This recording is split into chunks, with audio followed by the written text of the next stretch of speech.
Hi, my name's James Eder and I'm the director and founder of the Beans Group.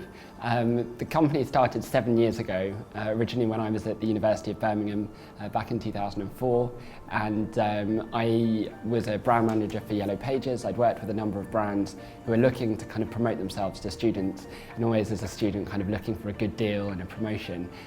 So in my final year I had to create a business plan, and ended up putting together this kind of comprehensive business plan and doing a lot of market research, asking students, what do they want? Can they identify a website that helps them save money and provides advice and that kind of thing? And then on the other side, because I knew lots of brands kind of wanted to promote themselves to students, I thought if we could create a website that kind of a win-win environment and help students and help businesses, and then we'd be on to a winner. So in 2005, 21st of June 2005, we registered as a company, and the concept of studentbeans.com was launched that September. And why Student Beans was around being this kind of staple diet. So imagine beans on toast being a student food.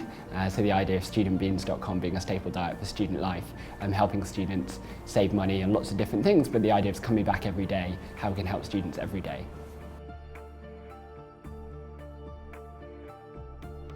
Jim Collins has written a book, From Good to Great, which he talks about getting the right people on the bus. I think we kind of heard another analogy of it's not just the right people on the bus, but it's also the right people sitting in the right places. So if you imagine the analogy with the bus, if people want to get off or want to stop and you're going in one direction, they want to go in another direction, that can be quite challenging. So it's about kind of really bringing on the right people in the first place that can help kind of the business grow and scale. And we're really committed around kind of helping people be the best people and adding the most value and people playing to their strengths. And so that's really important.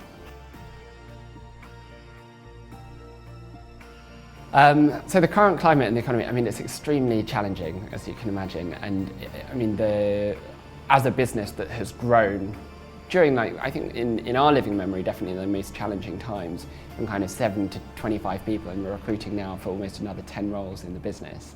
And also to note, we've been bootstrapped, we've kind of put our heads down, we didn't get any external funding. We got kind of actually when we started a low interest loan for the Prince's Trust.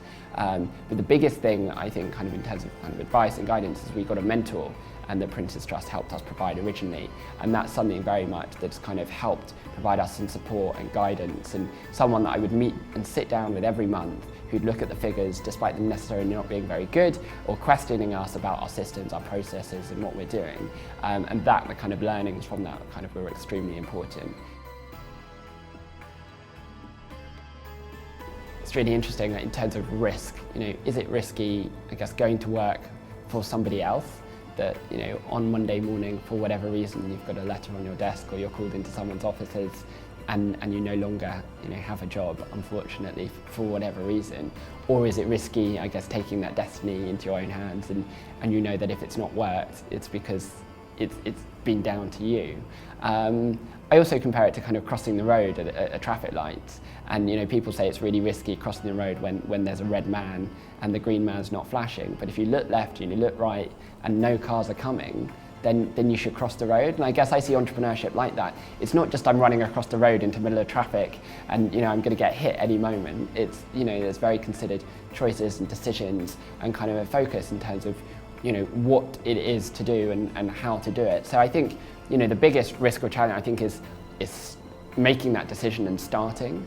I see it as well. There's kind of looking back, even if everything kind of ended now. The things that I've learned, the connections that I've made, there are so many opportunities around me that I see possible that I'm not going to entertain today, but I know that the learnings, and that's what I think is so important, is to look kind of as life as a lifelong, you're continually learning, developing yourself and challenging yourself.